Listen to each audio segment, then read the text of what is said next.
Time యూపీఎస్సీకి tuitions only in Tirumala IAS institute Chaitanyapuri. Call చేసి ఇప్పుడే జాయిన్ అవ్వండి. పవన్ చిన్న కుమారుడు మార్క్ శంకర్ ప్రమాదానికి గురయ్యాడు.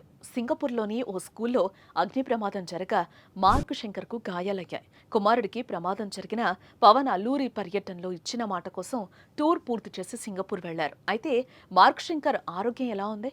అసలు ప్రమాదం ఎలా జరిగింది? సింగపూర్లో పవన్ కుమారుడు ఎందుకు చదువుతున్నాడు, ఏం చదువుతున్నాడు అనే దానిపై చర్చ మొదలైపోయింది. దీంతో ఈ వీడియోలో ఆ వివరాలు తెలుసుకుందాం.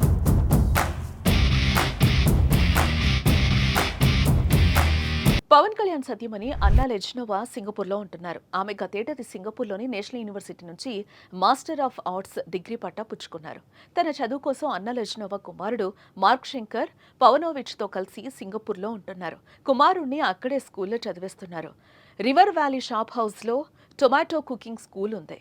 ఇది పిల్లలకు వంట పాఠాలు మరియు శిబిరాలను నిర్వహిస్తుంది. అదే స్కూల్లో చిన్న కొడుకు మార్క్ శంకర్ జాయిన్ చేశారు.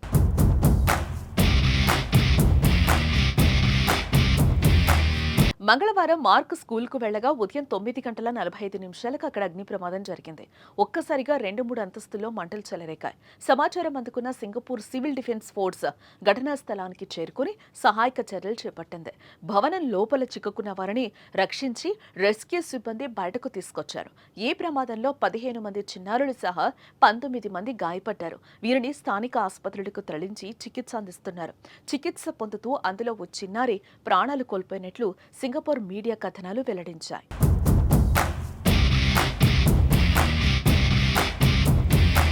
ప్రమాదంలో పవన్ కుమారుడు మార్క్ శంకర్ చేతులు కాళ్లకు గాయాలయ్యాయి.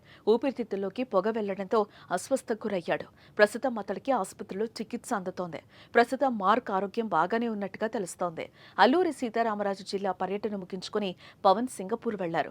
విషయం తెలిసిన వెంటనే కార్యక్రమాలను రద్దు చేసుకుని సింగపూర్ వెళ్లాలని పార్టీ నేతలు సూచించినా ఆయన మంగళవారం షెడ్యూల్ పూర్తి చేసుకుని వెళ్తానని చెప్పి అల్లూరి సీతారామరాజు జిల్లా పర్యటన ముగిసిన తర్వాత కుమారుడి కోసం సింగపూర్ వెళ్లారు.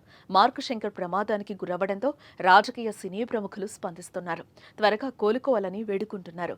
జన సైనికులు స్థానిక ఆలయాల్లో కొబ్బరికాయలు కొట్టి పూజలు కూడా చేస్తున్నారు.